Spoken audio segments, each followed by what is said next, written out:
Non, pas du tout.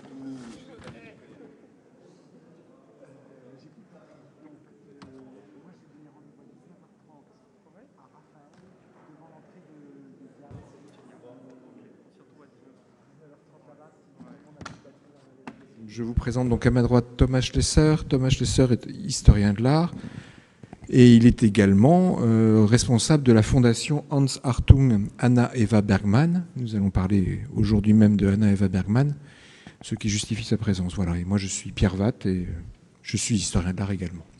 Peut-être qu'on pourrait commencer, Thomas, en attendant Eric, mais de manière aussi nécessaire, par le fait que je pense que Anna Eva Bergman n'est pas quelqu'un de connu de la totalité du public ici, que c'est une artiste dont récemment on a constaté une forme de réapparition, relecture, réévaluation, que peut-être que vous pourriez nous dire à la fois peut-être pourquoi elle était dans l'ombre jusqu'à il y a peu de temps, et quels sont un petit peu les paramètres de cette réévaluation qui font que aujourd'hui elle s'est imposée comme une évidence dans le cadre de ce festival, et que son actualité et sa visibilité, le terme n'est pas très joli, vont devenir de plus en plus grandes dans les années qui viennent. Alors que Anna Eva Bergman ait sa place dans ce festival, c'est assez logique en ce sens que d'abord c'est une artiste norvégienne. C'est une artiste qui est née en 1909, qui est morte en 1987 et qui a été à maintes égards quelqu'un qui a été très marqué par ce tropisme scandinave qui apparaît beaucoup dans sa peinture. Et c'est donc l'un des objets de l'exposition qui a lieu en ce moment, avec quelques petites pièces qui ont été notamment prêtées par la Fondation Hartung Bergman, mais également de collections particulières. Anna Eva Bergman est une artiste qui en fait a eu deux pans assez différents dans sa carrière. Elle a été d'abord une caricaturiste, une illustratrice de grand talent, extrêmement intéressante, extrêmement singulière, et avec pour caractéristique d'avoir un trait fondamentalement expressif. Si vous le permettez, je vais vous en montrer voilà, quelques exemples ici. Ça, ce sont des dessins donc, qui courent dans les années 30 et qui sont des dessins qui vous montrent bien cette première période d'Anna Eva Bergman, qui est en particulier une période marquée par des influences diverses, et notamment celle de l'expressionnisme allemand, par exemple quelqu'un comme Georges Grosz. Anna Eva Bergman dessine, et notamment elle dessine pour les journaux, elle dessine également pour l'édition, et à ce moment-là, eh bien, elle a la particularité d'évoluer après un mariage en 1929 avec un artiste qui vous dira peut-être davantage, encore que je n'en sais rien, qu'Anna Eva Bergman, dont le nom vous sera plus familier. Et cet artiste, c'est l'artiste allemand Hans Hartung. Et j'en profite pour dire d'emblée qu'il se marie en 29, Hartung est de 1904, et que Anna Eva Bergman a été pour lui, avant que Hartung ne devienne une sorte d'astre un peu tutélaire dans l'histoire de l'abstraction, elle a été un soutien absolument fondamental. Anna Eva Bergman a donc cette période qui est surtout dévolue à la caricature et au dessin, aux arts graphiques. Et puis, dans la deuxième partie de sa vie, après la Deuxième Guerre mondiale, eh bien, elle va basculer dans un tout autre registre, qui est celui non pas d'un art radicalement abstrait, parce que c'est un art qui continue à s'appuyer sur des thèmes qui sont souvent des thèmes issus de la nature, mais qui est, comme elle le dit elle-même, je prends son expression, un art d'abstraire. Et par conséquent, pour se familiariser avec l'œuvre à la fois assez facilement accessible, mais beaucoup plus complexe qu'elle n'en a l'air de prime abord d'Anna Eva Bergman, je crois qu'il est bon de partir de cette opposition, de ces deux parties assez distinctes de sa vie. Et ce que vous verrez dans l'exposition ici à Fontainebleau, ce ne sont que des œuvres qui ont trait donc à cet art d'abstraire. Alors je crois, et là je parle aussi sous le contrôle de Pierre, que si il y a aujourd'hui un regain d'attention à l'égard d'Anna Eva Bergman, c'est sans doute parce que il y a eu, et je suis très curieux d'avoir votre avis, il y a eu dans les années 90, 2000, une forme de mise à distance avec beaucoup d'artistes de l'après-Deuxième Guerre mondiale, et en particulier de ces artistes qui étaient apparentés de près ou de loin à ce qu'on va appeler la deuxième école de Paris, c'est-à-dire beaucoup d'artistes, pour le faire de manière un peu caricaturale, beaucoup d'artistes d'origine étrangère qui sont à Paris et qui font de l'art abstrait à ce moment-là. Et il y a une reconsidération récente, et Anna Eva Bergman en fait partie, mais je dois dire une chose qui est importante, c'est que c'est une artiste qui ne bénéficiait pas de la même aura, par exemple, que quelqu'un comme Poliakov, qui, au moment où il a été redécouvert, notamment par l'exposition au Musée d'Art moderne, avait néanmoins déjà un patronyme qui était solidement ancré dans l'histoire de l'art. Néanmoins, je pense que c'est quelque chose d'important à préciser, c'est que Anna Eva Bergman, même si vous n'en êtes pas forcément très familier, a été une artiste qui, de son vivant, a eu beaucoup plus de notoriété qu'on pourrait l'imaginer. Je vais vous donner un exemple qui est un exemple que j'ai découvert récemment. Figurez-vous que dans les années 50-60, il y a un magazine qui existe encore aujourd'hui. Je pense qu'à l'époque, on aurait dit plus une revue qu'un magazine d'ailleurs. Une revue qui s'appelle Connaissance des Arts, qui avait l'habitude de faire des classements des meilleurs artistes. Vous savez, ces fameux systèmes de ranking, comme disent les anglo-saxons, qu'on va retrouver aujourd'hui encore, maintenant plus souvent avec quel est l'artiste le plus cher. Là, c'était avec, en fait, une sorte de combinaison de tous les avis des critiques d'art, des commissaires, des collectionneurs les plus influents. Et ensuite, on faisait les comptes et on faisait donc des classements d'artistes. Alors, en général, vous aviez toujours premier Picasso, deuxième Braque. Ensuite, vous trouviez Miro, Dubuffet, Villon. Hartung était très souvent bien classé. Bergman ne faisait pas partie de ces classements parce qu'elle n'avait pas cette notoriété suffisante. Mais on trouvait dans le détail des critiques qui avaient un point de vue sur elle, un point de vue qui donnait leur classement, on trouvait parfois son nom. Et notamment, je me suis aperçu récemment qu'un des historiens de l'art, critique d'art, qui souffle son nom en 1961, c'est Michel Sephore. Alors pour ceux qui ne sont pas familiers de l'histoire de l'art, Michel Sephore, ça ne leur dira rien, c'est pas la même notoriété qu'un André Malraux, mais pour les historiens de l'art, c'est un nom très important. Michel Sephore, c'est notamment le grand promoteur de Mondrian en France, et ça a été une personnalité absolument essentielle. Et Michel Sephore parle d'Anna Eva Bergman, et il a ces mots pour qualifier ce qui fait la singularité et la qualité d'Anna Eva Bergman. Il dit « une voix nouvelle pour enregistrer le monde ». Donc vous voyez, il y avait en effet les indices quand même d'une reconnaissance de l'œuvre de Bergman. Elle a par exemple été l'objet d'une très belle rétrospective en 77-78 au Musée d'Art moderne de la ville de Paris. Mais c'est vrai, après sa mort en 87, elle a fait un peu les frais de cette mise à distance historiographique. Et aujourd'hui, il y a un regain d'intérêt qui passe, allez, pour le dire simplement, à mon avis, par trois choses importantes. La première, il faut être honnête, c'est qu'il y a un vrai engouement pour les artistes femmes, et notamment des lectures féministes. Par exemple, quelqu'un comme Elisabeth Lebovici, ou Catherine Gonard, se sont particulièrement intéressés à Anna Eva Bergman, et c'est vrai avec aussi le concours de Christine Lamotte, qui est l'experte d'Anna Eva Bergman à la Fondation Hartung Bergman. Il y a également, je pense, le fait que des artistes contemporains s'intéressent de plus en plus à Anna Eva Bergman. Je vais en citer une qui m'est chère, mais je pourrais en citer bien d'autres. Une jeune artiste comme Cécile Beau, qui est notamment intéressée par tout ce qui est phénomène de minéralité, de lien avec le vivant, qui est une sorte de bébé Pierre-Huyghe, si vous voulez, et qui est tout à fait fascinée par Anna Eva Bergman. Mais je pourrais citer aussi, qui est présent dans la salle, même si son œuvre n'a rien à voir de prime abord avec Anna Eva Bergman, quelqu'un comme Alberto Sorbelli. Et puis je pense que la troisième chose, il n'y a pas de secret, hein, c'est que il y a aussi une attention nouvelle à des géographies nouvelles, que ce festival d'histoire de l'art avec ce tropisme, cette géographie scandinave en est évidemment un signe, qu'on découvre beaucoup de voix et de styles très intéressants venus de ces géographies, et Anna Eva Bergman en fait partie. Et d'ailleurs, elle est très défendue à Oslo, où elle sera l'objet d'une exposition, à mon avis, qui s'annonce remarquable en 2022 dans le nouveau musée d'art moderne et contemporain d'Oslo, dans le nouveau musée national, qui va être un bâtiment fabuleux. Et à cette occasion, elle reviendra également à Paris avec une exposition au musée d'art moderne. Donc voilà, un regain d'intérêt après un passage dans l'ombre.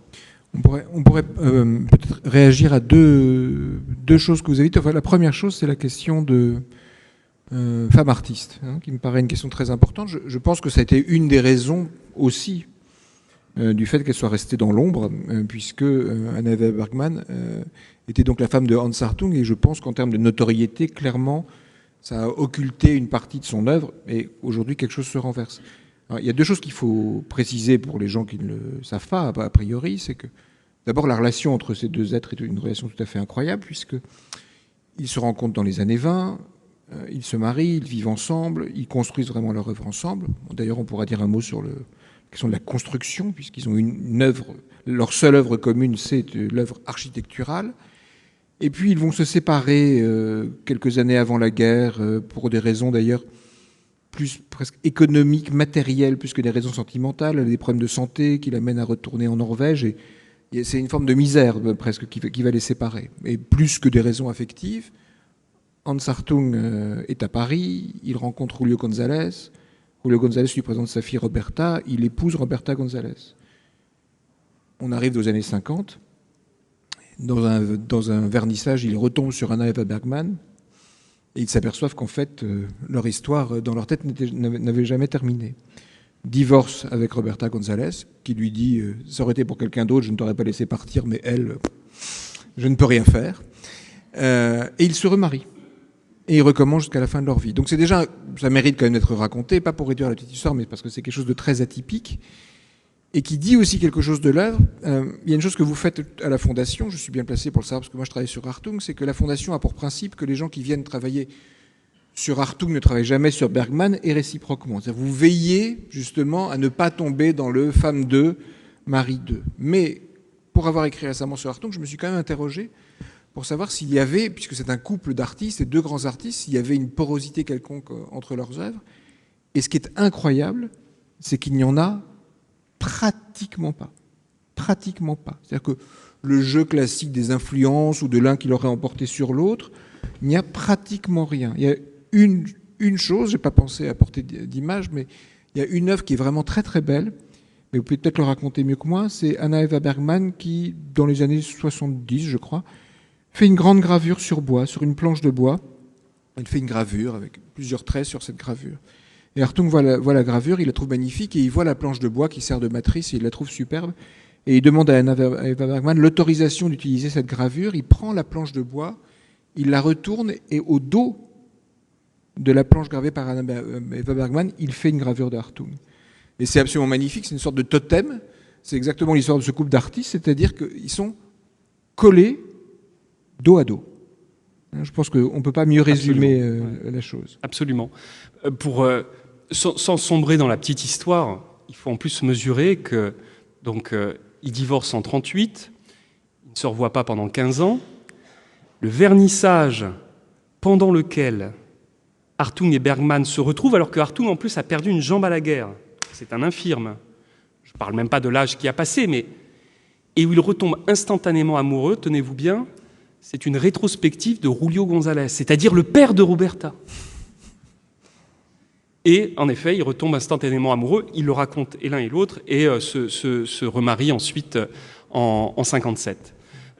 En effet, Pierre, vous l'avez dit, il y a cette idée des deux amants dos à dos, symboliquement représentés par cette double estampe, cette gravure sur bois, qui en plus est monumentale, donc c'est vraiment très, très, très beau et très représentatif. Mais ce qui est le plus important, c'est qu'en effet, ils ont eu des projets de construction ensemble. Et en particulier, si vous le permettez,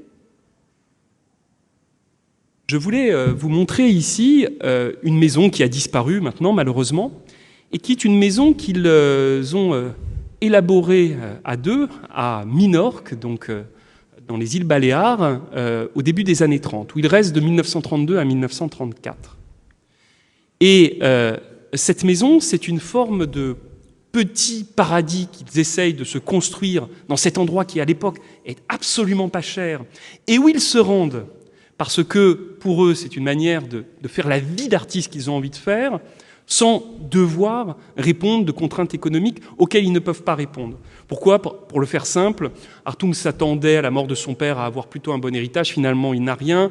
Et puis, il faut dire ce qui est. Je veux dire, une carrière d'artiste dans les années 30, si vous voulez, avant que ça décolle, il faut quand même y mettre du sien. Donc, il s'installe dans cette maison. Et finalement, ils en seront chassés. Pourquoi ? Parce que, entre autres, d'une part, ils sont très souvent malades, ils vivent dans des conditions qui sont difficiles, et puis en plus, leur activité, et notamment les œuvres abstraites de Hartung, donnent le sentiment que ce sont des espions. Et donc, à l'époque, le gouverneur des Baléares, c'est Franco en personne, et c'est Franco donc qui va ordonner l'expulsion des deux artistes, qui ensuite donc vont repartir, notamment en Scandinavie, mais également en Allemagne, puis à Paris. Parce qu'ils ont notamment construit des cheminées qui ont des tuyaux qui sortent sur le toit et qui sont interprétés par la population locale comme des sortes canons. de canons ou d'émetteurs de signaux. Voilà. Oui. Je voulais vous montrer exactement à la même période une chose qui est tout à fait révélatrice aussi de l'importance d'Anna Eva Bergman et de bien montrer, puisqu'on commence par ça, que ce n'est absolument pas simplement un appendice à Hans Hartung. Pour retourner un petit peu les choses, vous avez ici en 1932 ce qui est la première interview de Hartung. Or, vous le noterez, cette interview est en norvégien. Pourquoi en norvégien ? Parce que c'est pas la toute première exposition de Hans Hartung, mais c'en est une qui a lieu Galerie Blomquist, c'est-à-dire par le réseau d'Anna Eva Bergman. Et sur cette première interview de Hartung de 1932, on trouve Hartung à côté d'une de ses aquarelles et à côté de lui, Anna Eva Bergman. Là encore, je trouve qu'il y a un symbole extrêmement intéressant qui permet d'emblée de rompre cette fausse idée selon laquelle il y aurait d'un côté le grand artiste tutélaire de l'abstraction et de l'autre la femme de l'ombre. En fait, les choses sont beaucoup plus subtiles que ça. Pierre, je vous laisse peut-être introduire Éric de Chassey. Oui, c'est bien Éric. C'est bien Éric de Chassey. Donc, puisque nous avons récupéré Éric, qui était en train de terminer quelque chose d'autre ailleurs, on a commencé, comme tu nous l'as gentiment suggéré sans toi, on essayait de réfléchir pour l'instant aux raisons de l'oubli assez fort dans lequel elle a été et puis de sa réapparition, et notamment aujourd'hui. Et moi, je trouve que c'est intéressant d'avoir des œuvres d'Anna Eva Bergman dans le contexte d'une exposition où elle est confrontée à deux artistes pour lesquels l'idée même d'abstraction n'a pas de sens particulier. Et donc j'aimerais bien que tu nous dises, Éric, comment tu vois ce travail d'Anna Eva Bergman, qui joue en permanence sur cette espèce de tension entre abstraction et figuration. Comment est-ce que tu définis cette tension ? Est-ce qu'il s'agit d'une abstraction impure ? De quelle manière on pourrait la définir ? Laisse l'image qu'on vient de voir. Ah oui, j'ai un micro là. Ça marche, ça ? Vous m'entendez ? Peut-être merci et pardonnez mon retard qui est tout à fait indépendant de ma volonté. Simplement, je voudrais réagir à ce que Thomas vient de dire et peut-être le mettre en question. Je note quand même que la légende qui accompagne l'image sur qui est publiée là, c'est Hans Hartung, enfin, le peintre Hans Hartung. Pardon, je traduis, je fais semblant de parler norvégien. Hein. Mais enfin, je suis à peu près sûr de ce que je vais dire. Si quelqu'un dans la salle peut me confirmer qu'il y a bien marqué le peintre Hans Hartung et sa femme norvégienne, sans que le nom de la femme en question soit mentionné, c'est bon, je ne sais pas où sont les Norvégiens, mais... Bon, c'est correct. Non, je dis ça parce qu'on a eu comme je dois battre ma coulpe sur les premières traductions en norvégien des textes de l'exposition, où on avait réussi à traduire sauvage nudité par femme nue dans un paysage en norvégien. C'est sauvage. Je me méfie un peu de mes capacités qui ne sont pas très grandes, mais quand même, je veux dire par là que il y a une des difficultés de la reconnaissance d'Anna Eva Bergman, c'est peut-être quand même le statut de femme ou compagnon ou compagne d'artiste, qui est toujours quelque chose de très compliqué et qui continue à l'être aujourd'hui si vous regardez chez les artistes contemporains, et que sans doute Anna Eva Bergman s'est mise elle-même dans cette position qui est la position d'accompagnement du travail de quelqu'un. Elle n'en était pas satisfaite manifestement, donc sa vie avec Hartung a été plus compliquée qu'un engagement continu au service du grand artiste, mais que ça rentre quand même en ligne de compte. Et que souvent aussi, alors je ne sais pas si c'est le cas pour Anna Eva Bergman, mais souvent aussi le grand artiste, et on en connaît nous trois des exemples, aussi sympathique soit-il, a tendance à présenter sa femme, son compagnon, sa compagne, comme étant la personne qui a le mieux compris son travail et qui l'accompagne le mieux, et en oubliant un petit peu les qualités propres à la personne en dehors de son service à l'artiste. Et c'est quand même, il faut le dire aussi, une attitude qui est, je dis compagnon parce que je pense à un exemple, mais si je suis honnête, je ne vois qu'un seul exemple que je connaisse, et tous les autres exemples, c'est des attitudes d'hommes. Hein. Donc voilà, et d'hommes qui ne voient pas d'ailleurs qu'ils sont, de ce point de vue-là, un peu caricaturaux. Alors, cela dit, je reviens et j'essaye de joindre un peu les deux questions. En fait, on ne sait pas, d'une certaine manière, on ne sait toujours pas comment parler de l'œuvre d'Anna Eva Bergman, comment la situer, ou de ses œuvres, comment les situer. Parce que les termes qui ont été employés par la critique et par l'histoire de l'art pour parler de l'art du XXe siècle dans son ensemble, et reposant sur une séparation entre figuration et abstraction, sont inefficaces pour parler de son travail. Y compris, et c'est là qu'est le piège supplémentaire, me semble-t-il, y compris quand on utilise le même type de vocabulaire ou de point de vue que ceux qu'on a utilisés pour l'art français de l'après-guerre, pour ce qu'on peut appeler la seconde école de Paris, où enfin, les termes peuvent varier fortement, ce que j'appelle l'expressionnisme abstrait français, qui seraient ceux d'une défense, d'une forme d'abstraction ancrée dans la réalité, etc. Alors ça, on sait assez bien faire, et on peut regarder l'œuvre d'un Mansier, d'un Bazaine, d'un Nicolas de Staël, etc., à partir de ce prisme, y compris parce qu'eux-mêmes l'ont envisagé de cette façon-là, c'est-à-dire que la manière dont Nicolas de Staël, à un certain moment, parle du gang de l'abstraction avant et dit à propos de ces tableaux, soit de paysages d'Antibes, soit de la région d'Antibes, du Lavandou et autres, soit des footballeurs, qu'il dépasse l'abstraction et qu'il va ailleurs. Tout ça, on sait à peu près le gérer. Ce qui me frappe avec l'œuvre de Anna Eva Bergman, c'est que, en réalité, elle ne se situe pas dans cet endroit-là. C'est-à-dire que on l'a, pour tout un ensemble de raisons biographiques, et notamment son installation en France de façon prolongée, le seul moyen qu'on a d'une certaine manière, c'est de la regarder à travers cette histoire de l'école de Paris et d'essayer d'appliquer cette manière de regarder ces toiles. Or, ça ne marche pas. Dans ces cas-là, elles ne produisent pas ce qu'elles peuvent produire véritablement, encore une fois, me semble-t-il. Et si je veux répondre à la question que Pierre m'a posée, je suis en fait très en peine de trouver une bonne catégorie. Je pense qu'il y a un retard des historiens de l'art, de ce point de vue-là, réel, dont nous sommes... Enfin, en tout cas, dont moi, je suis coupable, parce que je suis censé peut-être... À cette table, j'ai d'éminents collègues qui manifestent leurs compétences sur des domaines très larges et qui vont jusqu'au XIXe siècle et qui ne sont pas trop identifiés avec une casquette de spécialistes de l'abstraction, de l'après-guerre, etc. Bon, ce qui ne les empêche pas d'avoir écrit des choses remarquables sur le sujet.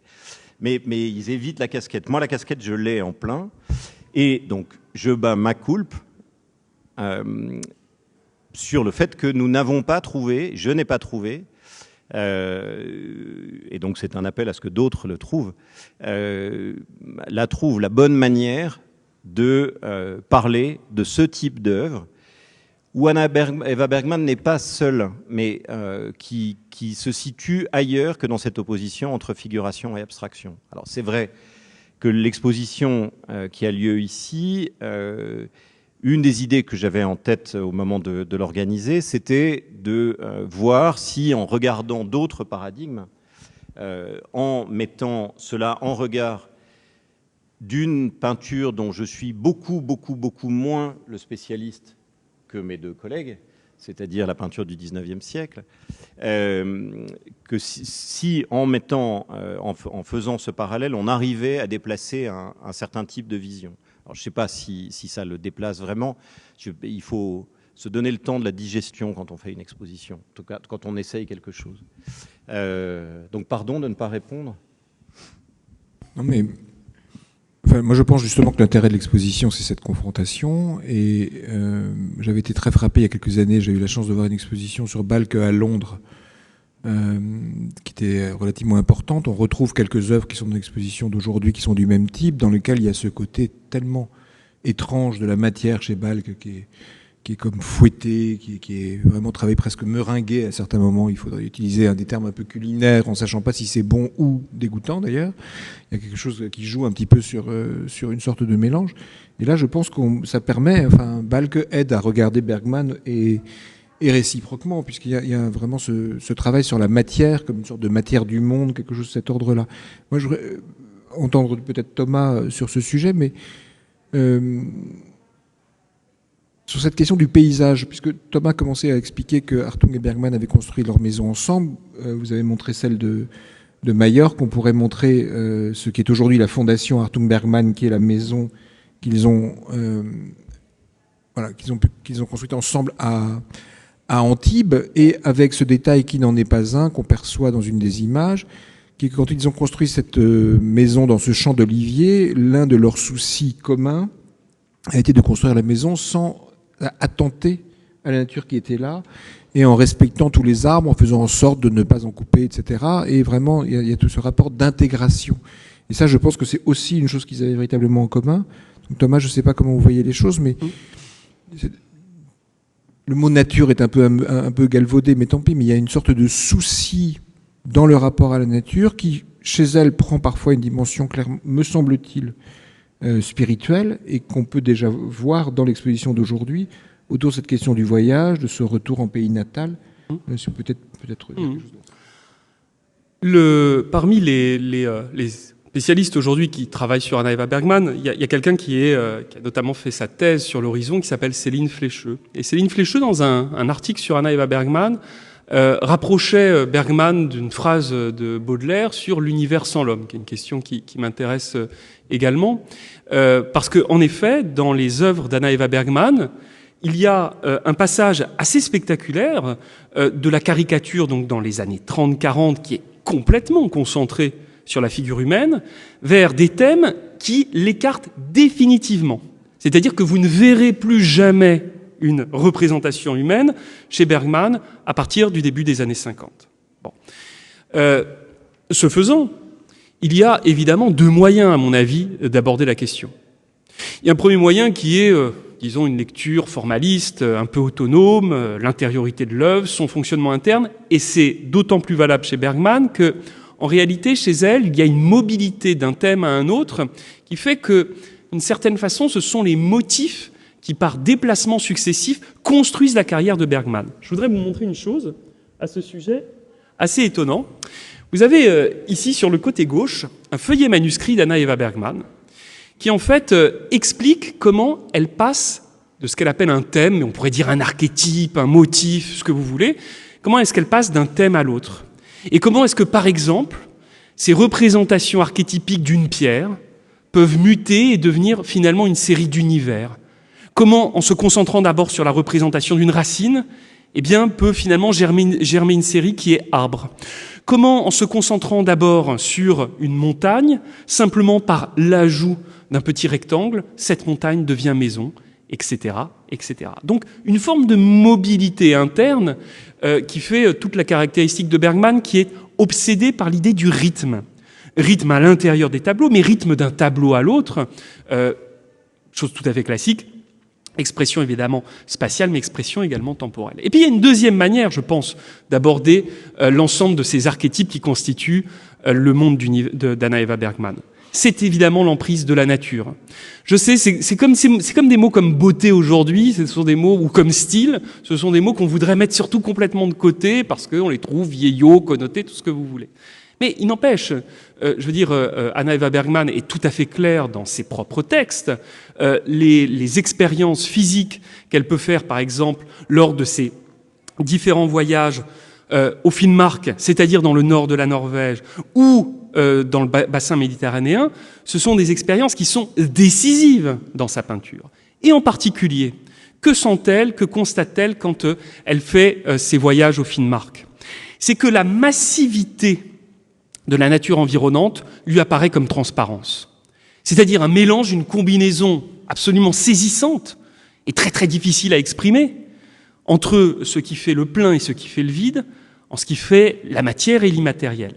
Et c'est en ce sens, je pense, qu'on a une clé d'entrée possible d'œuvres comme celle-ci, qui est donc un fjord, qui est conçue de la façon suivante. Vous avez tout à la fois un travail préparatoire avec la section d'or, et vous le sentez très bien dans le découpage de l'œuvre, avec cette harmonie parfaite.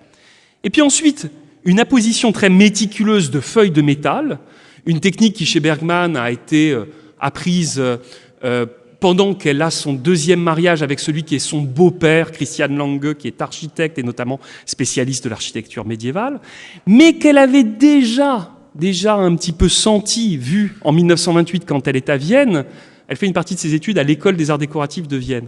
Et juste, je vous montre une chose à ce sujet, je reviens à ce tableau dans une seconde. Regardez un peu. Quand elle entre à l'école des arts décoratifs, tous les matins, même si elle n'y va pas tous les matins parce qu'elle est souvent malade, mais peu importe, tous les matins, elle tombe sur cette mosaïque de Minerve avec donc cet aspect doré. Et on va retrouver exactement cette atmosphère avec une œuvre, avec toutes ces œuvres des séries du Feu au début des années 60, ce qui fait que non seulement à Vienne, évidemment, elle voit Gustav Klimt, elle voit Egon Schiele, Klimt pour la feuille d'or, Schiele pour la feuille d'argent, qui très certainement vont avoir un impact durable sur son inconscient et qui vont finir par se révéler pleinement après la Deuxième Guerre mondiale. Mais en plus, elle a cette espèce d'icône qui est tout à fait qui est très très fort dans sa formation.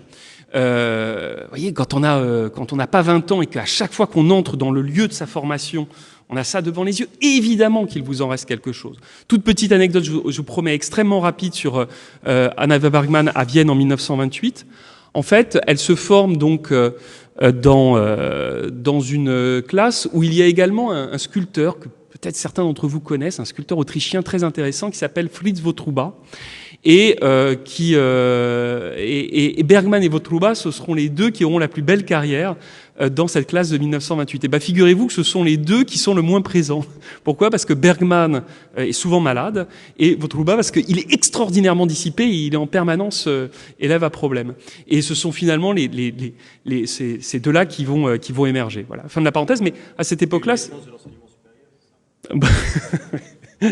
À cette époque-là, par ailleurs, il y a toujours Joseph Hoffmann qui enseigne et qui est une espèce de personnalité tutélaire. Donc, je reviens juste en 2 secondes sur mon fjord. Ce fjord, donc, il est fait avec des appositions de feuilles de métal et ensuite des glacis qui vont donner les différentes tonalités de bleu, de gris, et qui sont évidemment le moyen plastique que trouve Anna Eva Bergman pour traduire cette chose tellement étrange, qui est exactement ce que disait Éric à l'instant, cet entre-deux indéfinissable de abstraction et figuration. Même ces mots deviennent quasiment insatisfaisants quand on est face à une œuvre d'Anna Eva Bergman.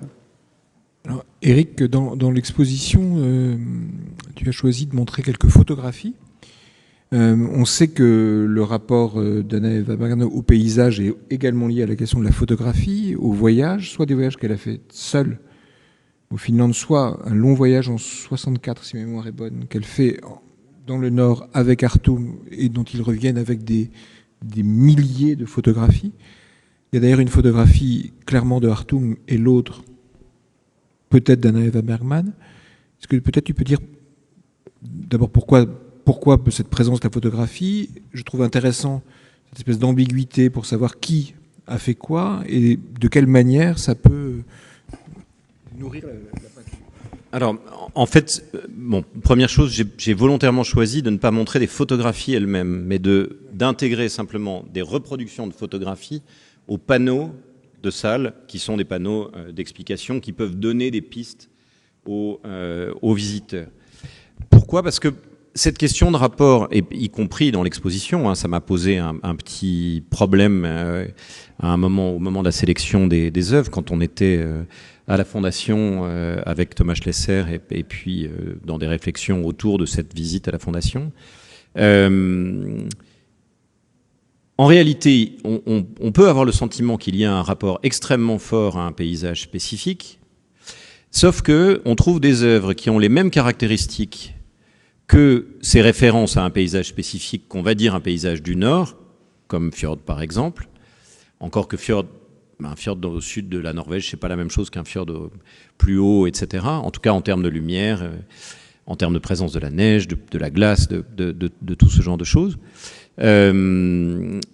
Premier élément, mais on trouve les mêmes types de compositions, par exemple avec des tableaux qui portent comme titre ou comme sous-titre Antibes. Ou bien, je pensais notamment à l'un d'entre eux que j'ai failli intégrer, mais qui était un peu grand, et puis à un moment qui allait brouiller les choses. Ça m'amusait de brouiller les choses, mais en même temps, j'ai appris en vieillissant que ça n'était pas une bonne idée dans les expositions de trop compliquer les choses, qu'on réserve ça aux tables rondes. Et aux réflexions après dans les textes, d'un tableau qui a porté comme sous-titre Tenerife, qui n'est plus son sous-titre, et qui représente des montagnes en train de se dissoudre dans la brume, qui, si on n'avait pas le titre, à part le fait que les montagnes sont plus découpées, sont plus pittoresques que des rochers tels qu'elle les peint en mettant un titre qui renvoie au Finnmark ou ailleurs, si on n'avait pas cet élément-là, il n'empêche que c'est quand même vraiment le même genre de choses. Et pour moi, c'est un peu la même question de la photographie, c'est-à-dire qu'en réalité, là, dans l'état actuel de mes connaissances, de nos connaissances, et peut-être que, là encore, c'est parce que je ne maîtrise pas suffisamment la bibliographie, mais je n'ai pas l'impression d'avoir de réponse à ce sujet, il est difficile de savoir vraiment si Bergman fait des œuvres qui ressemblent à des photos ou si elle fait des photos qui ressemblent à ses œuvres. Et même d'ailleurs, si Hartung n'est pas dans la même situation. C'est-à-dire que, est-ce que Hartung ne fait pas des photos qui ressemblent aux œuvres de sa femme ? Très intéressant. Je pense qu'on n'a pas là... Enfin, si on regarde la chronologie des œuvres, évidemment, on peut trouver des cas où on a l'impression que c'est la photographie qui vient d'abord, mais on en trouve aussi dans l'autre sens. Alors, je me méfie beaucoup aujourd'hui, comme historien de l'art, de ce genre de choses, parce que je me souviens d'une polémique au moment où William Robin avait fait une exposition sur les portraits de Picasso au MoMA. Ça remonte à il y a longtemps, hein, beaucoup d'entre vous n'étaient pas nés, dans lequel le principe de William Robin, c'était de dire, voilà, en fait, Picasso a passé son temps à changer de style et de forme en fonction de ses amours et des femmes de sa vie, etc. Alors, puis, il y avait une chose qui ne marchait pas, et donc Rosalind Krauss avait écrit un article pour dire Bill Robin dit n'importe quoi, ça n'est pas vrai, en fait ça marche exactement dans le sens inverse.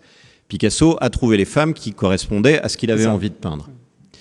Et la meilleure preuve, c'est que voilà, on voit apparaître un modèle de femme qui est celui qu'on va ensuite identifier à Marie-Thérèse Walter, 2 ou 3 ans avant que Picasso ne rencontre effectivement Marie-Thérèse. Sauf que depuis, des recherches biographiques qu'a priori, comme historien de l'art, je mettais de côté comme étant beaucoup moins intéressantes, ont montré qu'en fait, Picasso a entamé une relation avec Marie-Thérèse quand elle était vraiment très jeune, et que donc c'est pour ça qu'on a dit qu'il l'avait rencontrée beaucoup plus tard, mais qu'effectivement, il l'avait bien rencontrée au moment où sa peinture changeait. N'empêche que je reste quand même, d'un point de vue théorique, attaché à la position de Rosalind Krauss, pour une fois que je reste attaché à une position de Rosalind Krauss, c'est bien, qui me conduit à toujours me poser les questions dans ce sens-là. C'est-à-dire, est-ce que... Il y a un texte très intéressant de François-René Martin dans le catalogue de l'exposition sur le voyage en Finnmark pour la première fois en 1952, dans lequel il insiste sur le fait que ce qu'on voyait en Finnmark en 1952, et ce qu'elle dit dans son journal, c'est essentiellement des traces de guerre, un paysage industrialisé, et pas du tout le grand paysage sublime et désert qu'elle va retrouver après. Pourtant, dans ces tableaux, il y a des tableaux au début, je veux dire tout de suite autour de 1952, d'ailleurs parfois avec des petits problèmes de date, à mon avis, avec des tableaux datés 51, dont je ne sais pas s'ils ont été vraiment faits en 51, si on croit qu'ils ont été faits après le voyage. Mais très vite, on voit arriver des tableaux qui sont extrêmement dénudés, et qui donc ne correspondent pas à ce qu'a priori elle a vu. Mais sauf qu'un artiste, désolé de le dire, ça paraît une énormité, une banalité, et en même temps, et sans doute quelque chose qu'il ne faut pas dire, mais là je rejoins ce que disait Thomas Schlesser tout à l'heure. Alors, disons-le, un artiste ne regarde pas comme ceux qui ne sont pas artistes. Et un artiste voit des choses que moi, comme historien de l'art, je ne vois pas, et c'est pour ça que j'aime les artistes, parce que s'ils voyaient la même chose que moi, ça serait prodigieusement ennuyeux. Mais... Alors, je voudrais absolument ajouter quelque chose sur les liens entre Bergman et la photographie, mais avant, je voudrais me poser une petite question à Pierre Watt. À mon sens, Pierre, j'écoutais Eric, c'est la première fois que j'entends cette intuition extrêmement séduisante. On dit souvent que les photographies de Hartung sont une recherche de confirmation de ses propres peintures à lui, mais c'est la première fois que j'entends cette idée que ça pourrait être en lien avec les peintures d'Anna Eva Bergman, et je trouve que c'est une piste très séduisante. Je voulais avoir votre avis sur la question. Hartung, c'est quelqu'un qui passe sa vie à chercher partout dans le visible des choses avec lesquelles il va pouvoir faire des tableaux. Et donc, partant de là, il va les trouver en photographiant des taches sur son chevalet, il va les trouver en photographiant un détail de la grille du radiateur de sa maison. Donc, on pourrait retourner la question à l'envers en se disant mais pourquoi est-ce qu'il ne trouverait pas chez Anna Eva Bergman quelque chose pour sa peinture? Alors, oui, ça serait une sorte d'empêchement invraisemblable.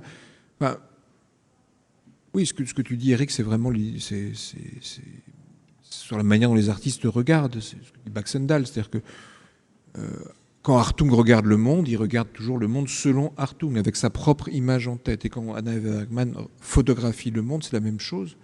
En effet, moi je pense que ce que tu disais déjà sur la photographie qui vient après la peinture, ça j'en suis absolument convaincu. Mais je pense qu'il y a vraiment des effets de circulation. Et je pense, ça apporte, moi non plus j'avais pensé de cette manière-là, ça apporte quelque chose sur la pratique de la photographie chez l'un comme chez l'autre. Parce que ce sont tous les deux des gens qui ont un travail très concentré dans l'atelier, mais ce travail se nourrit de pratiques apparemment adjacentes, comme des débords. Et c'est dans ces pratiques adjacentes qu'il y a quelque chose ça permet de faire rentrer autre chose. Ce sont donc à la fois deux œuvres qui ne se ressemblent absolument pas, mais si on résume un certain nombre de choses, Thomas, vous rappeliez qu'elle a commencé par être illustratrice avant d'être peintre, et donc il y a chez tous les deux la question de la ligne et du dessin comme une question absolument originelle. Absolument.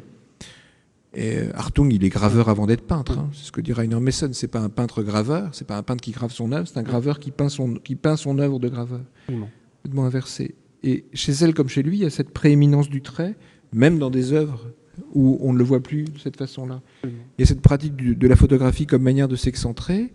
Et puis il y a cette obsession pour les questions de construction et de structure qui fait qu'ils ont en commun, vous l'avez rappelé Thomas, l'obsession, vraiment on ne peut pas dire autrement, pour la question de la section d'or, dont ils sont complètement nourris. Et on l'a rappelé, l'obsession de la section d'or, c'est aussi ce qui les fait construire des maisons. Quand ils construisent une maison, elle est construite selon les règles de la section d'or, rigoureusement. Donc, c'est ça qui est magnifique, c'est qu'ils construisent le cadre dans lequel leurs deux individualités vont pouvoir s'exprimer côte à côte différemment. Dans l'architecture de la Fondation, les ateliers sont proches, mais évidemment différenciés. Donc on est toujours dans cette affaire-là. Oui. Je pense qu'il y a Oui, les lieux de vie commune sont des lieux qui sont en haut de la fondation. Il y a un espace de l'intime et puis un espace social de E2 plus le monde. Et puis en bas, il y a l'espace de travail, elle d'un côté, lui de l'autre.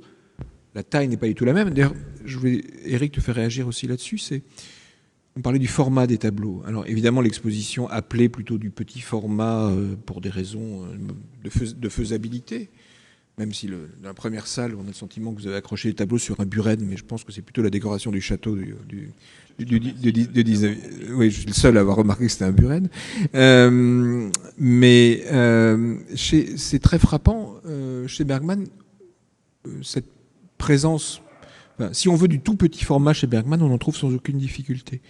Et je trouve que c'est assez frappant, cet usage qu'elle fait du format jusqu'au microscopique, pour construire des espaces qui sont presque le contraire.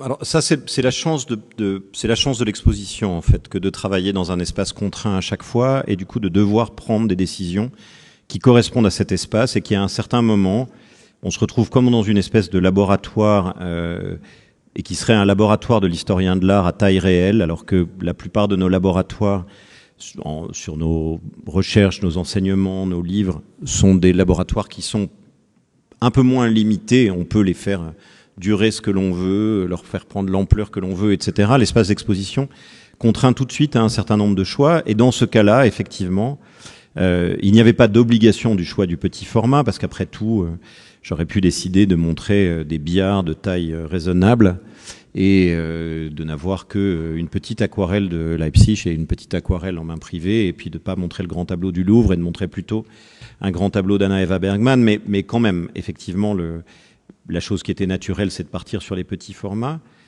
et du coup de se rendre compte qu'il y a dans ces petits formats, quand on se concentre vraiment sur eux, des enjeux qui me semblent des enjeux très spécifiques de son travail. C'est quelqu'un... Et j'en vois pas beaucoup d'exemples dans l'art européen de cette période. Je vois des exemples aux États-Unis, notamment Barnett Newman, ou Agnes Martin, ou Ellsworth Kelly, pour qui la question de l'échelle est absolument fondamentale. C'est-à-dire l'échelle comme étant distincte des dimensions. Comment on peut, à un moment, avoir une échelle d'autant plus monumentale que les dimensions sont plus réduites ? Comment ça induit un certain type de rapport au spectateur, qui est un type de rapport qui est un rapport dont je ne sais pas très bien comment on peut le dire, mais dans lequel on a un espace qui se projette complètement vers le spectateur et qui le dépasse, alors même que le spectateur a l'impression, lui, de faire un mouvement inverse, qui serait un mouvement d'hyperconcentration sur l'œuvre. Et donc, il y a cette qualité-là. Et je dois dire de façon très concrète que moi, c'est la manière dont je suis rentré relativement tardivement dans l'œuvre d'Anna Eva Bergman sur cette question-là.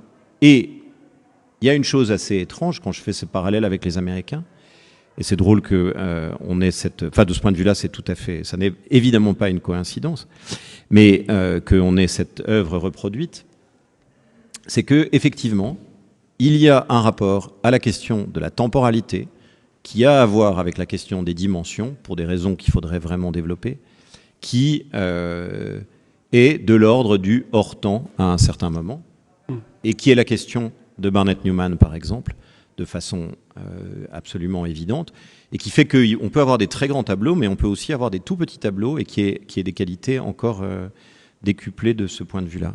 Plein de choses à dire là-dessus. La première, c'est que Barnett Newman, Bergman l'a rencontré. Elle l'a rencontré en 1969 lorsque elle va à New York. Elle y allait régulièrement. Elle était notamment proche de Mark Roscoe, mais elle rencontre Barnett Newman, va également croiser Ad Reinhardt. Mais je suis allé aux archives Barnett Newman et on a bien la trace d'un mot de remerciement d'Anna Eva Bergman à Barnett Newman, 69. L'autre chose que je voulais préciser, c'est en effet que, là je vous raconte encore une fois une petite histoire, quand Éric de Chassey est venu pour faire la sélection d'œuvres pour l'exposition, je vous jure que c'est vrai, il y avait quelques œuvres qui étaient disposées au sol, Et je peux même le prouver en chronométrant, parce que j'ai pris des photos d'Éric. Ça a duré, pour regarder une vingtaine de petits formats, 3 heures. Alors je peux vous dire une chose d'abord, c'est que Éric de Chassey est certainement bourré de défauts, mais alors il y en a un qui n'a pas, c'est qu'il ne fait pas semblant de regarder les œuvres d'art. 3 heures. Ponctuel également. 3 heures à les regarder. Si je vous raconte ça, c'est pas du tout... et pour faire son choix. Si je vous raconte ça, c'est pas du tout pour... c'est parce que c'est révélateur de quelque chose de très important, qui en fait affleure dans ce que dit Éric, mais qui est valable en fait pour tout le monde. C'est que Anna Eva Bergman n'est pas présente dans les collections permanentes françaises. Elle est présente en Norvège, elle y est un peu plus présente depuis que la Fondation a fait une donation au Musée d'art moderne, et elle est dans quelques collections particulières. Donc Éric dit « j'aurais dû m'y intéresser avant ». Et c'est très difficile de s'y intéresser avant, puisque ce n'est pas une œuvre qui est visible. Elle est visible comment ?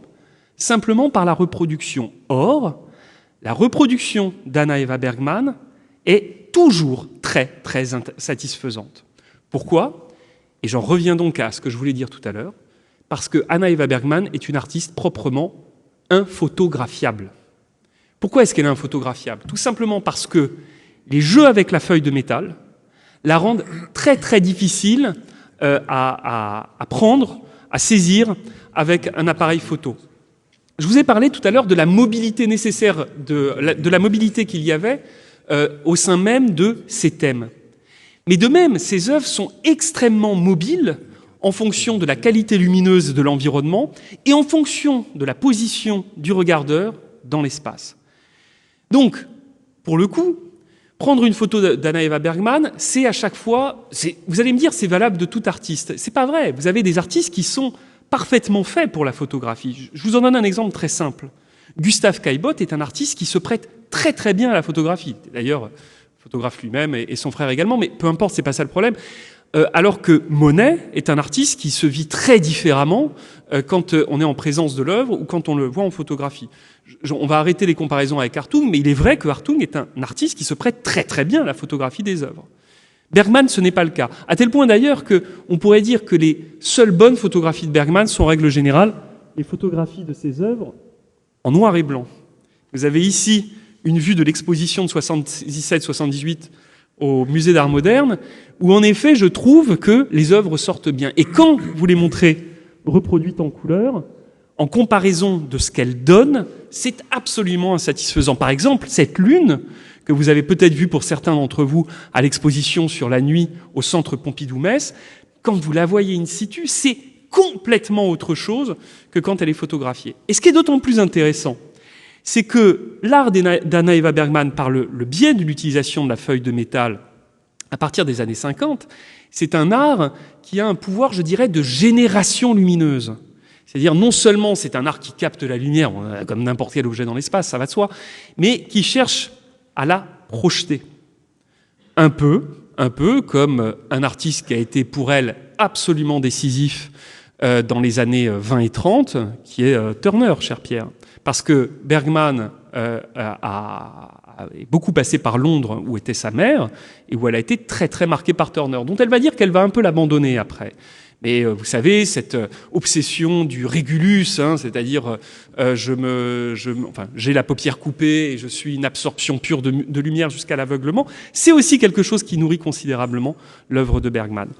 Pour simplement dire un dernier mot sur la question des échelles, Éric, en venant à la Fondation, est resté longuement sur toutes les œuvres. C'était épouvantable, en plus on avait faim.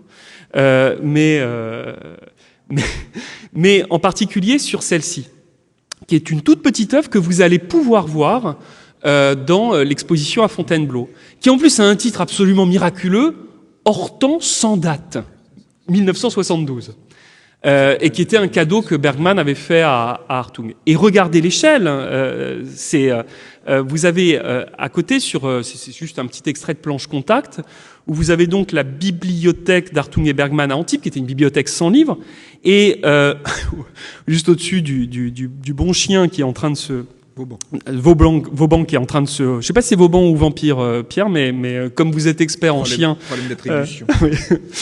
Et ben juste au-dessus, vous avez Hortense Andade qui est dans une toute petite lucarne posée à l'intérieur donc de la bibliothèque de Hartung et de Bergman. Ce sujet de Bergman non photographiable, c'est à la fois un sujet très intellectuel, mais en même temps très sensible, et qui explique plein de choses sur le fait qu'elle était en retrait pendant un petit moment et qu'elle réémerge parce que de plus en plus on voit ses œuvres. C'est intéressant parce que ça trace des généalogies. Avant que vous le disiez, moi je regardais Hortan et avec mes yeux de 19e d'anglicisme, je me disais mais ça ressemble comme deux gouttes d'eau à une aquarelle de Turner. Hein. Il y a cette espèce d'effet de circulation. Vous avez parlé de Rothko. On connaît la phrase célèbre de Rothko qui disait « Ah oui, Turner, ce type qui m'a tout piqué ». Le lien avec Rothko est un lien vraiment très important, en tout cas pour Hartung. Alors pour Bergman, je ne sais pas comment ça se passe. Énorme aussi, oui. Mais au point que Hartung le mythifie, et d'ailleurs tout ce qui est important, il en fait une sorte de mythe, puisque dans ses mémoires, Hartung raconte que lors d'une rencontre avec Rothko, alors qu'il date... 1950. Mais il date même d'avant. Ah, lui de date de 47, mais oui, il date de 50, 50 mais qui date de 47. Rothko voyant des tableaux d'Hartung avec des fonds un petit peu comme ça d'ailleurs, des fonds en champ coloré sur lesquels il intervient avec des signes, lui aurait soi-disant dit que finalement il aurait pu se contenter simplement du champ coloré et non pas des signes. C'est-à-dire à un moment où Rothko lui-même ne peint pas encore de cette manière-là. Oui. Donc c'est totalement fantasmatique, mais ça crée quand même... Là, il y a quelque chose de vraiment... Alors, fantasmatique, mais c'est documenté par des archives quand même. Ah, tout à fait. C'est pas une reconstruction... on sait où ils se sont vus, on sait où ils se sont rencontrés, on sait qu'ils sont vus à Paris, on sait qu'ils sont vus à Arcueil, on sait qu'ils sont vus aux États-Unis. Tout ça est documenté. Mais après, c'est re-raconté par Hartung d'une autre manière. Mais là, je pense que ça crée vraiment l'effet de circulation. Il y avait une autre chose sur laquelle je voulais intervenir qui renvoie aussi un petit peu à Turner. L'exposition s'ouvre sur un Français, sur Biard, et sur la question du voyage, sur la question de l'exploration. Qui est une grande affaire du 19e siècle, et on pense évidemment, c'est l'aspect cosmos, hein, c'est l'aspect découverte d'un monde inconnu. Et là, je pense que Bergman a 100% sa place dans cette affaire, pas seulement avec les œuvres de l'exposition, mais vous avez montré cette lune, Thomas, et Eric, tu parlais de la question de l'échelle, c'est-à-dire que chez elle, le motif dont elle s'empare, si tant est que ce soit un motif, peut être indexé sur des choses proches, la question de l'arbre par exemple, ou sur des choses avec une échelle difficilement situable, à la fois immense mais en même temps proche physiquement, la question du fjord. Et puis, il y a vraiment une question cosmique au sens strict du terme, c'est-à-dire qu'il y a chez elle, obsession qu'elle partage d'ailleurs avec Hartung, mais exprimée de manière tout à fait différente, cette obsession pour des motifs issus d'une exploration astronomique du monde. Oui. Si tu permets, Eric, je dis juste un mot là-dessus. En effet, il y a une attention très, très soutenue d'Anna Eva Bergman à ce qu'est à la fois la science, ce qu'on pourrait appeler la parascience, mais à prendre très au sérieux. Si vous voulez, il y a un des petits soucis, je trouve, en France, c'est qu'on ne se plonge... peut-être en dehors de Pascal Rousseau, on ne se plonge pas suffisamment sérieusement dans ce que sont les visions alchimiques ou les visions parascientifiques du XXe siècle. On a tout de suite envie de les dédaigner parce qu'en fait, on a peur d'y travailler en profondeur. Pour reprendre un exemple, je suis désolé, je fais un petit pas de côté, Pierre, mais qui va beaucoup vous parler. Une fois qu'on a compris comment le sculpteur Étienne Martin est totalement imprégné, mais très sérieusement, d'alchimie, de parascience, etc., en fait, on comprend beaucoup mieux l'ensemble de son œuvre qui est d'une invraisemblable complexité. Je crois que c'est la même chose pour Bergman, et je crois que ça va nécessiter dans les temps à venir des recherches vraiment pointues. Pas simplement se contenter de dire il y a une forme de panthéisme chez Bergman. Oui, c'est vrai, mais encore faut-il bien comprendre de l'intérieur ce que signifie ce panthéisme, d'où il vient, et que c'est pas simplement, comment dirais-je, en se contentant de dire elle lisait Jung plutôt que Freud et Lacan, ça veut dire que c'est pas très sérieux. Non, il peut y avoir des lectures absolument sérieuses de Carl Gustav Jung, quand bien même ça renvoie à des choses comme l'inconscient collectif ou des choses qui sont, pour le dire assez simplement, méprisées par la sphère académique en France, pas simplement en histoire de l'art, hein, dans beaucoup d'autres domaines. Donc ça, je crois que c'est un travail à venir qui va être très très important. Et en effet, chez elle, on va trouver par exemple dans ses titres fétiches, dans sa bibliothèque, toute la revue Planète. La revue Planète, vous savez, c'était cette revue qui se posait la question dans les années 60, par exemple, est-ce que bientôt on va pouvoir communiquer avec les escargots ou est-ce que les extraterrestres n'auraient pas construit l'Atlantide? Bon, évidemment que ça peut faire sourire, mais je pense que le piège, c'est de ne pas... c'est d'y aller avec d'emblée cette espèce de regard trop critique. Si on commence à prendre les choses au sérieux du point de vue de l'artiste au moment où elle s'en imprègne, on aura des clés d'interprétation extrêmement intéressantes sur les œuvres d'Anna Eva Bergman. Eric, on n'est pas forcé d'être d'accord. Hein, c'est l'objectif d'une table ronde. Alors, non, ça je sais bien. C'est complètement contraire à mes habitudes. J'aime être d'accord. Eric Gollel. Non. J'ai toujours un petit souci avec cette manière de voir les choses, c'est de faire attention. Enfin, il y a toujours un caveat qui est le fait de se dire attention à ne pas prendre ce qui peut finalement être des béquilles pour un mode d'explication. Je veux dire par là que si Mondrian n'était que un théosophe ou un anthroposophe, ça n'est certainement pas ce qui rendrait sa peinture aussi importante. Si Jackson Pollock n'était qu'un jungien anti-freudien, ça n'est pas non plus ce qui rendrait sa peinture aussi importante. Donc, ça peut être des clés d'explication à un certain moment, de passage d'un certain nombre de thèmes, de compréhension, mais quand même, ça n'est pas ça qui fait, à moins qu'on soit soi-même adepte ou lié à ces modes de penser le monde, ça n'est pas ça qui fait de leur œuvre quelque chose de vraiment qui nous touche aujourd'hui. C'est forcément autre chose. Et ce qui me frappe chez Bergman, c'est effectivement des questions dont je ne suis alors vraiment pas spécialiste, et là vous êtes l'un et l'autre plus à même d'en parler, qui sont ces questions du mode de rapport au monde, où on passe de l'infiniment petit à l'infiniment grand, d'un monde effectivement sans homme, c'est-à-dire que... Alors, est-ce que ça veut dire que l'homme est simplement le spectateur et que du coup il est bien présent d'une certaine... il ou elle est bien présent ou présente d'une certaine façon, mais même d'ailleurs cette question-là de la place du genre dans la manière dont on peut regarder l'œuvre d'Anna Eva Bergman est très complexe, parce que précisément, enfin, le sentiment que j'ai, c'est que justement la question de la place de l'être humain est tellement mise en dehors de la peinture que c'est une peinture pratiquement non genrée, d'une certaine manière. Je ne sais pas si j'ai le droit de dire ça, j'ai peut-être pas le droit de dire ça. Tu as tous les droits. Mais avec cette question-là du cosmique, l'interpréter à l'aide des éléments qui sont ceux qu'on peut lire dans Planète et ce genre de choses, oui.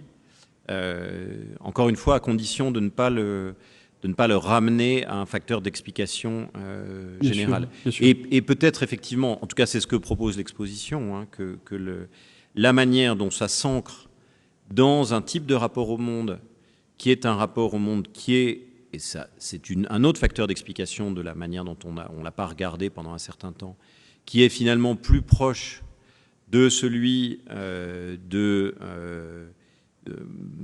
19e siècle, alors je ne sais pas à quel moment exactement du 19e siècle, mais on va dire de Friedrich, Dahl, Balke, Turner, que d'une manière qui pouvait paraître contemporaine dans les années 1960-1980, est un élément important. Mais vous êtes plus à même que moi d'en parler. Moi, ce qui me frappe, alors, que la peinture de Bergman soit traversée par quelque chose ou fabrique quelque chose comme une forme de philosophie, je le pense. Et que ça soit probablement ça qu'elle est le plus en partage avec son compagnon. Je le pense aussi. Il y a un côté, il y a vraiment chez eux un côté philosophe de la nature, au sens du 19e siècle. Ça, c'est une évidence. Par contre, mais c'est de la peinture, et il faut voir l'exposition et voir d'autres œuvres d'elle pour avoir cette évidence.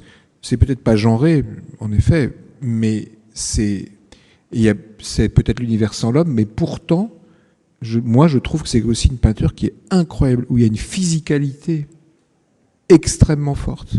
Alors, je ne sais pas si c'est corporel, j'en suis pas sûr, mais une physicalité.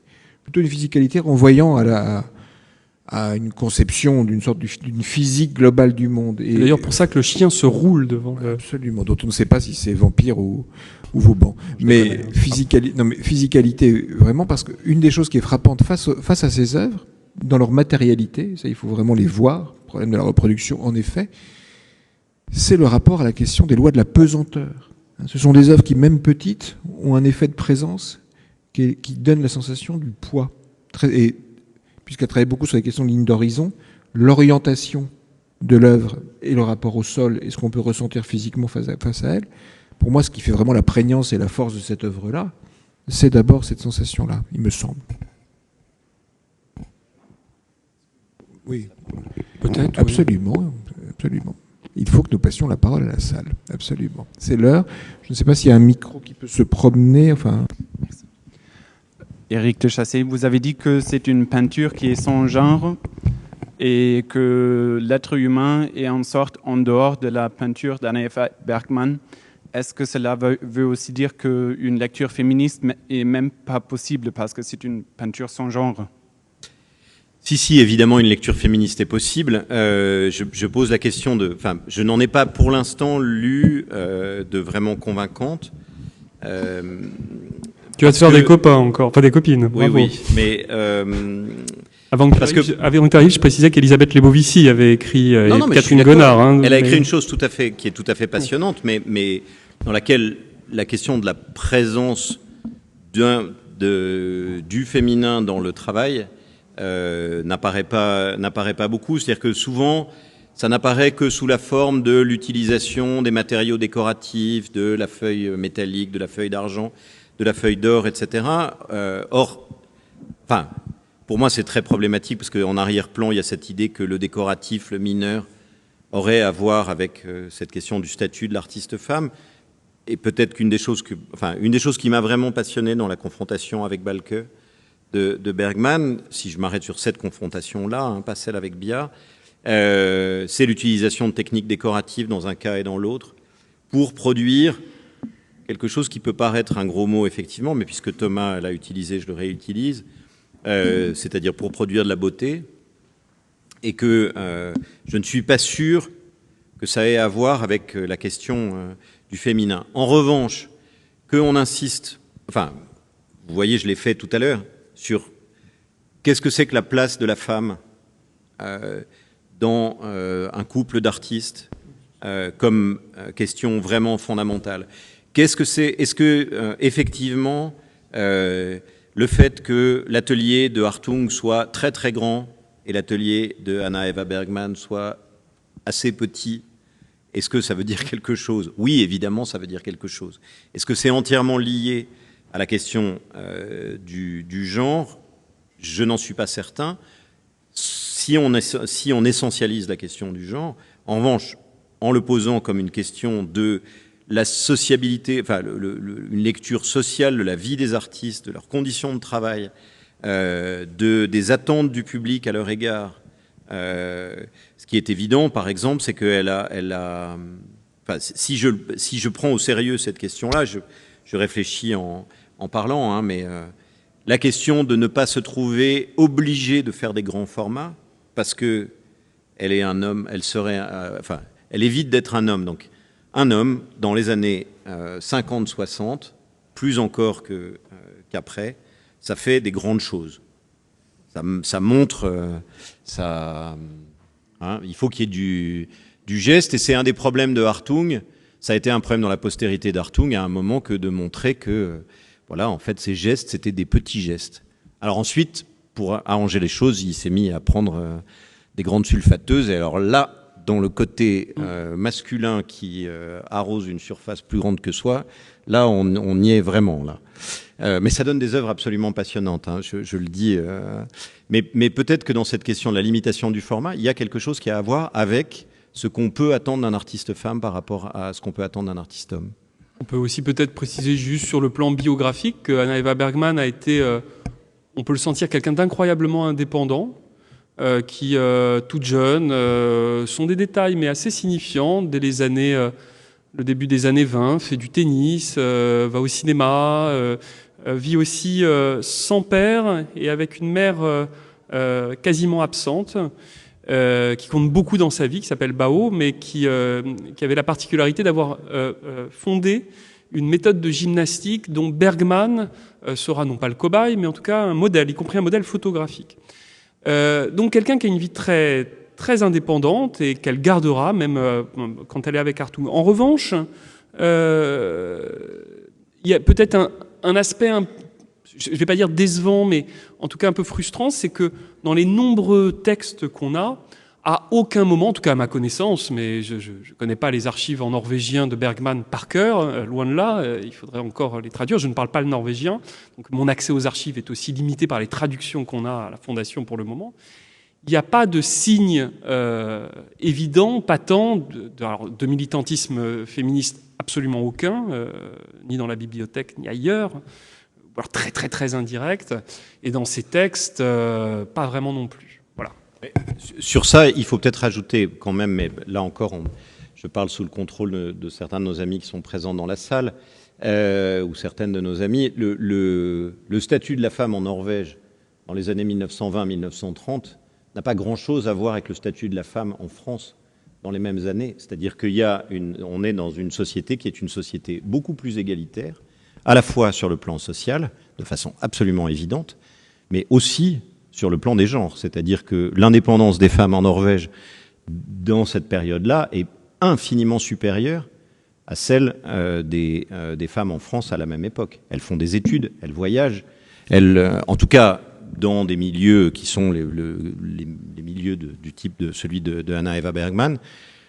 Même dans une société où les milieux sont moins différenciés qu'en France, c'est extrêmement frappant. C'est-à-dire que le fait de pouvoir voyager comme elle l'a fait, qui aurait été une chose absolument énorme, exceptionnelle, quasiment inacceptable dans un milieu bourgeois français, n'est peut-être pas normal, je n'en sais rien, mais j'en connais pas mal de cas en Norvège de la même époque. Oui. Pour boucler la boucle, puisque on veut éviter de faire des allers-retours entre le mari et la femme, puis on est quand même contraint de le faire. Deux précisions. J'ai entendu dire que vous souhaitiez que les chercheurs sur l'un des peintres ne soient pas chercheurs sur l'autre. Alors je n'ai pas compris tellement pourquoi, ou est-ce que j'ai bien compris? Et d'autre part, est-ce que l'on sait comment elle a vécu, au fond, le fait d'être, je ne sais pas comment le dire, du coup, après vous avoir entendu, quand même, dans l'ombre de son mari, en tout cas pour ce qui est du succès public, ou par rapport aux galeries dans lesquelles il exposait, comment elle a pu en profiter, si c'est dans le sens inverse qu'on parle. Voilà. Alors, deux éléments de réponse. Le premier, qui est le plus direct, cher Yves, c'est de dire que elle l'a, de la façon dont elle l'exprime, elle l'a parfaitement bien vécu. En plus, on peut pas dire que Hartung soit une espèce de personnalité castratrice et particulièrement machiste. Et par ailleurs, évidemment qu'elle a profité, que Hartung lui a fait profiter de son réseau, si je puis dire. Ça, c'est la manière directe de répondre. Mais je sais bien que si on est trois hommes là à parler de Bergman, je sais bien que si on avait une lecture féministe un petit peu plus engagée, on dirait, je veux bien m'en faire le porte-voix, que en fait c'est le piège ultime que de se sentir justement couvé par un mari aimant et de profiter de ses réseaux et que c'est une forme de domination cachée. Mais elle, ce que je peux dire, c'est que dans tous les textes qu'elle écrit, dans tous les témoignages qu'elle fait, C'est, en tout cas, avec un ton enjoué, émancipé et heureux qu'elle dit. Elle dit à un moment donné juste une incise, ce n'est pas simple d'être la femme d'un grand artiste, mais ta. Et puis elle déroule. Je pense que c'était d'ailleurs une personnalité plutôt heureuse. Voilà. C'est le premier élément. Le deuxième élément, tu as raison, c'est vrai, à la Fondation, on essaye de faire en sorte qu'il y ait vraiment des distinctions entre Hartung et Bergman, mais c'est peut-être une manière de faire qui, dans les années à venir, maintenant que il y a une autonomie bien, je dirais bien identifiée des deux artistes, c'est peut-être une distinction qui sera amenée à changer. C'est pas évident parce que il faut comprendre une chose, c'est que j'en reviens au problème des archives. Ce sont des archives en allemand, en norvégien, en français.